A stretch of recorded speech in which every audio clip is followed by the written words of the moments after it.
Bismillahirrahmanirrahim.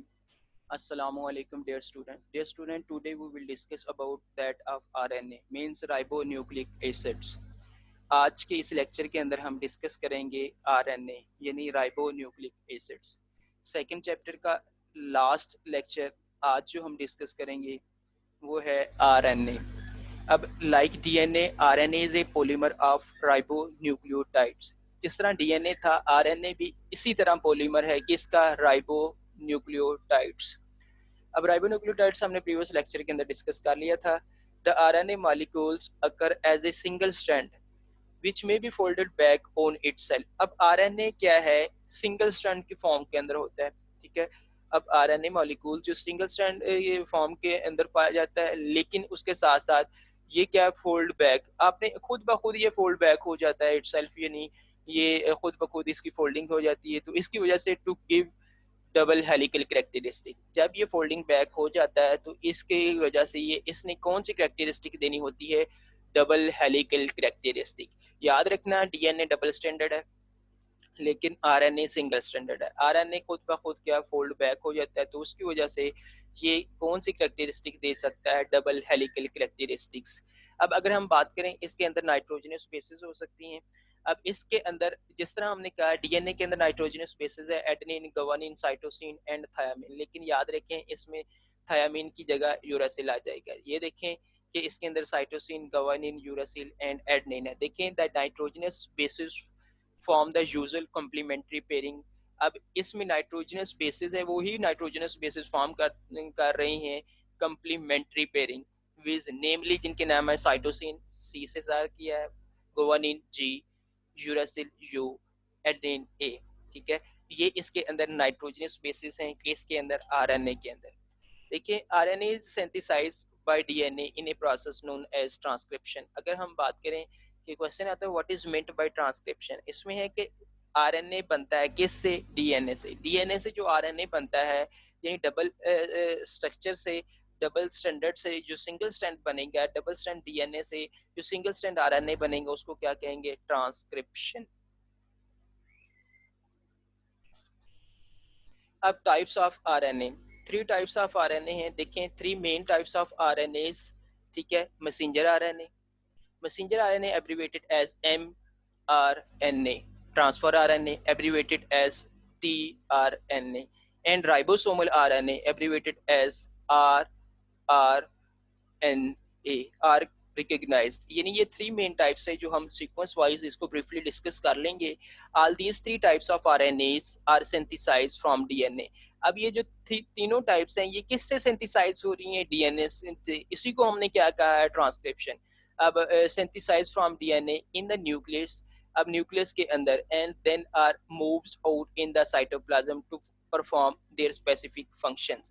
अब ये जो तीनों टाइप्स हैं ये डीएनए से बनी है, लेकिन किसके अंदर बनी है, न्यूक्लियस के अंदर, लेकिन उसके साथ साथ ये मूव आउट कर जाती है साइटोप्लाज्म के अंदर, ठीक है, ताकि स्पेसिफिक काम को क्या परफॉर्म करें।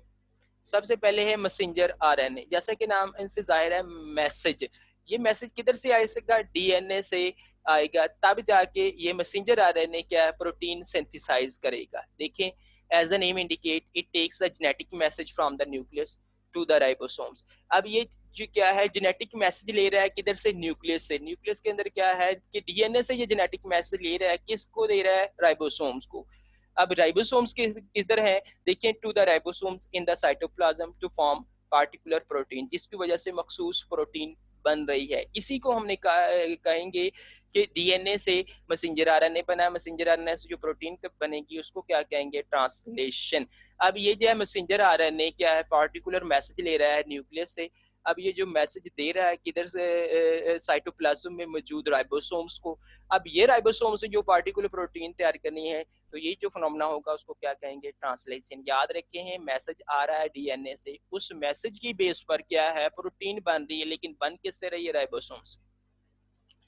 अब messenger RNA carries the genetic information from DNA to ribosomes. वही बात हमने कहा कि messenger RNA genetic information carry कर रहा है डीएनए से किधर, राइबोसोम्स को। अब देखें where amino acid are arrange according to the information in messenger RNA. अब इस मैसेज के मुताबिक अमाइनो एसिड्स अरेंज होंगे, ठीक है, किस मैसेज के मुताबिक, जैसा मैसेज डीएनए से आया है, ठीक है, तो उस इंफॉर्मेशन के मुताबिक क्या है कि अमाइनो एसिड्स अरेंज होंगे। देखिए, where amino acid are arranged according to the information in messenger RNA to form specific proteins molecules।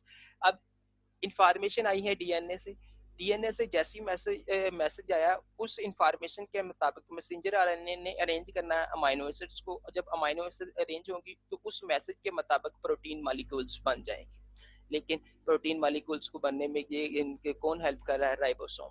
This type of RNA consist of A single strand of variable length. अब इस तरह का जो है कि single strand है और उसके साथ साथ इसकी क्या है? वेरिएबल लेंथ है। इस तरह का जो आरएनए ये कंसिस्ट होता है, सिंगल स्ट्रैंड है लेकिन इसकी जो लेंथ है ये वेरिएबल है। मैसेंजर आरएनए मैसेज लाना है किससे? डीएनए से, तब जाके उस तरह की क्या है अमाइनो एसिड्स अरेंज होंगे, तो उस मैसेज के मुताबिक वो अमाइनो एसिड क्या प्रोटीन बनाएंगे। ठीक है, ये था messenger RNA.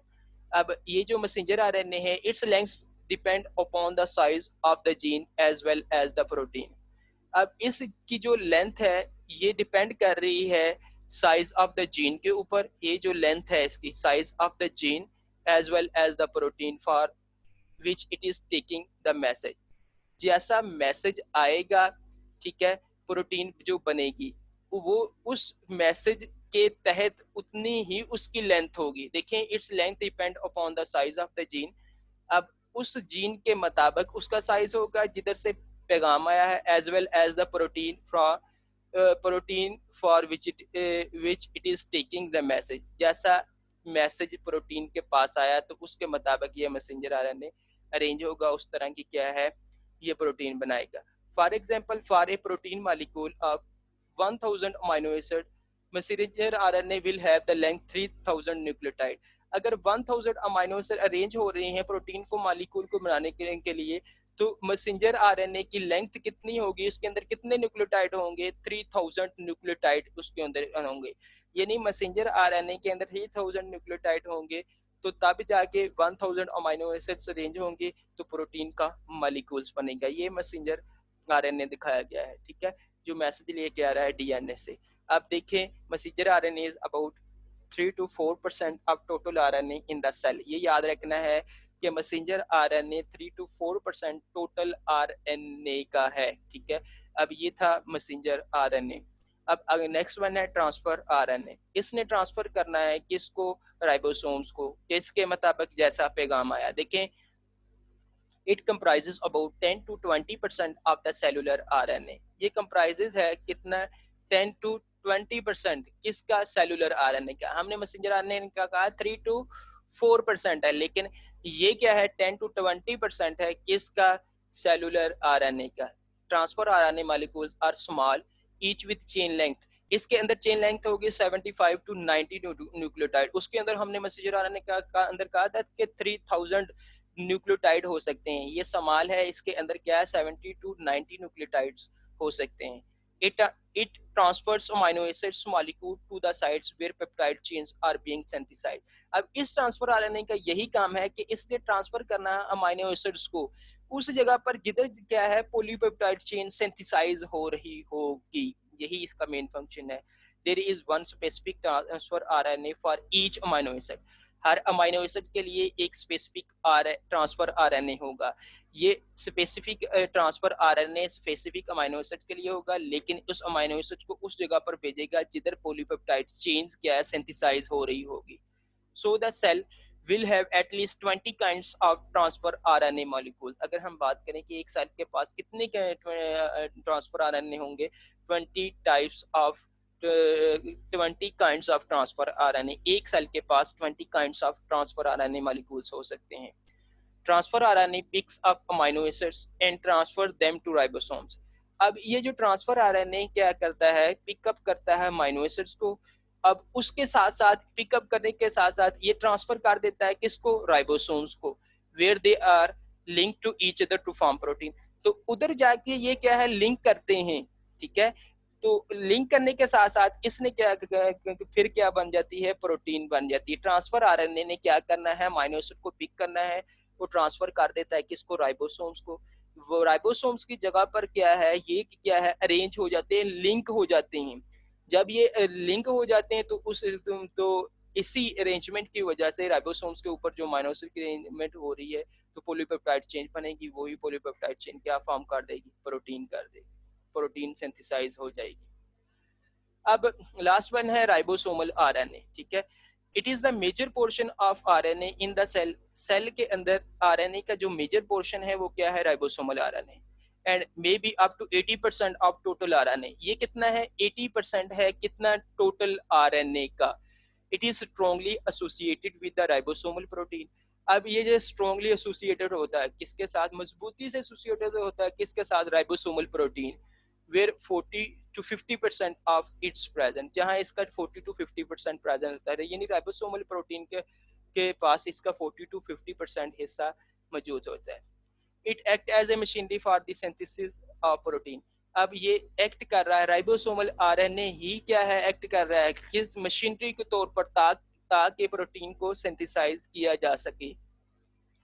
On the surface of the ribosomes, the messenger RNA and transfer RNA molecules।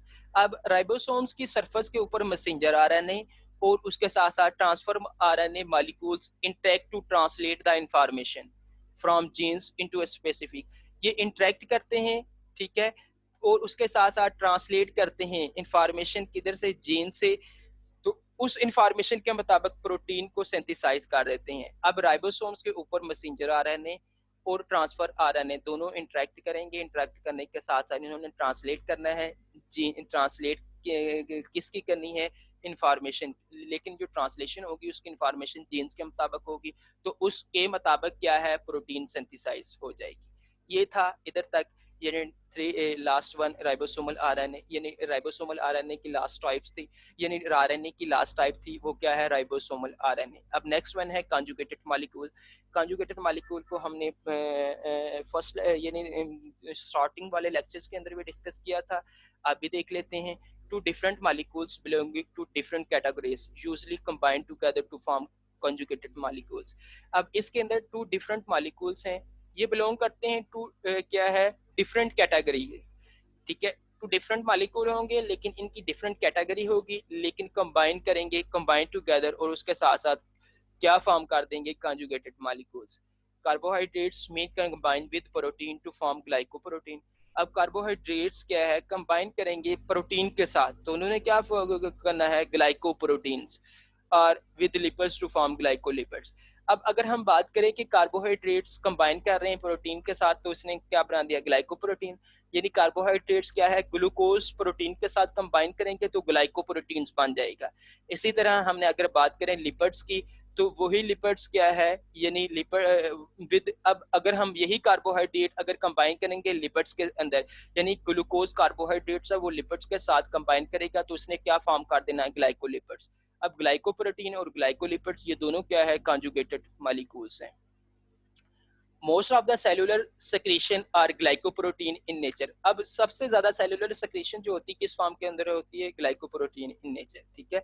देखिए most of the cellular secretion, सबसे से ज्यादा सेलुलर सेक्रेशन क्या है, ग्लाइकोप्रोटीन है, किस में, नेचर के अंदर, glycoprotein in nature. both glycoprotein and glycolipids are integral structural components of plasma membrane. ये इंटीग्रल स्ट्रक्चरल कंपोनेंट है प्लाज्मा मेम्ब्रेन के, यानी ग्लाइकोप्रोटीन और ग्लाइकोलिपिड्स क्या है, इंटीग्रल स्ट्रक्चरल कंपोनेंट है किसका, प्लाज्मा मेम्ब्रेन का। यानी प्लाज्मा मेम्ब्रेन को बनने के लिए ये हेल्पफुल है। कौन कौन, ग्लाइकोप्रोटीन एंड ग्लाइकोलिपिड्स, ये है इन दोनों का क्या है, फंक्शंस है। अब अगर हम बात करें लिपोप्रोटीन्स की, lipoprotein form by combination of lipids and protein. अब लिपिड्स और प्रोटीन के कॉम्बिनेशन से क्या लिपोप्रोटीन बन रही है, और basic structural framework of all types of membrane. अब यही क्या है, बेसिक स्ट्रक्चरल फ्रेमवर्क है कितने, तमाम types of membrane in the cell. यानी सेल के अंदर तमाम टाइप्स ऑफ मेम्ब्रेन का जो बेसिक स्ट्रक्चरल फ्रेमवर्क है वो क्या है, लिपोप्रोटीन है। यही लिपोप्रोटीन्स क्या है, तमाम टाइप्स ऑफ मेम्ब्रेन को बनने में हेल्पफुल है। अब देखें नेक्स्ट वन कि न्यूक्लिक एसिड है special affinity for basic protein. अब न्यूक्लिक एसिड जिसको हमने कहा, क्या कहा है कि डीएनए और आरएनए है, ये रखता है कि special affinity for basic protein. Protein के लिए स्पेशल अफिनिटी रखता है, ठीक है। वो प्रोटीन बेसिक प्रोटीन हो सकती है, they are combined together to form nucleoprotein. अब न्यूक्लिक एसिड ने कंबाइन किसके साथ किया है, प्रोटीन के साथ, इसने क्या बना दिया है, न्यूक्लियोप्रोटीन। ये भी क्या है, कंजुगेटेड मॉलिक्यूल है। द न्यूक्लियो, अब इसमें अगर हम बात करें वो न्यूक्लियोप्रोटीन क्या हो सकती है, the nucleohistone are present in chromosomes. Histone protein present होती है किसके अंदर, क्रोमोसोम्स के अंदर, ठीक है।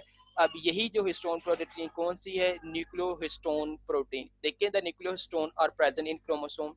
अब these conjugate protein are not only for structure but also are of functional significance। ये जो प्रोटीन है ना सिर्फ क्या है स्ट्रक्चरल इसका काम है, बल्कि उसके साथ साथ फंक्शनल सिग्निफिकेंस भी है, ठीक है। अब इस ये स्ट्रक्चरल और फंक्शनल सिग्निफिकेंस किसकी वजह से है, न्यूक्लियोहिस्टोन प्रोटीन की वजह से। ये न्यूक्लियोहिस्टोन प्रोटीन किसके अंदर है, क्रोमोसोम्स के अंदर। ये न्यूक्लियोहिस्टोन प्रोटीन कैसे बनी है, जब न्यूक्लिक एसिड और प्रोटीन कंबाइन किए हैं। they play an important role in regulation of gene expression। अब न्यूक्लियोस्टोन प्रोटीन का इम्पोर्टेंट रोल क्या है कि इसने रेगुलेट करना है किसको, जीन एक्सप्रेशन को। जीन को जो एक्सप्रेस करना है वो किसने करना है, न्यूक्लियोहिस्टोन प्रोटीन ने। अभी न्यूक्लियोहिस्टोन प्रोटीन क्रोमोसोम्स के अंदर है, यही न्यूक्लियोहिस्टोन प्रोटीन को न्यूक्लियोप्रोटीन कहा गया है, ठीक है। ये किससे मिलकर बनी है, न्यूक्लिक एसिड और प्रोटीन से। डियर स्टूडेंट्स, आज का लेक्चर हमारा इधर तक ही था। उम्मीद करता हूँ कि आपको समझ आ चुकी होगी। Thank you.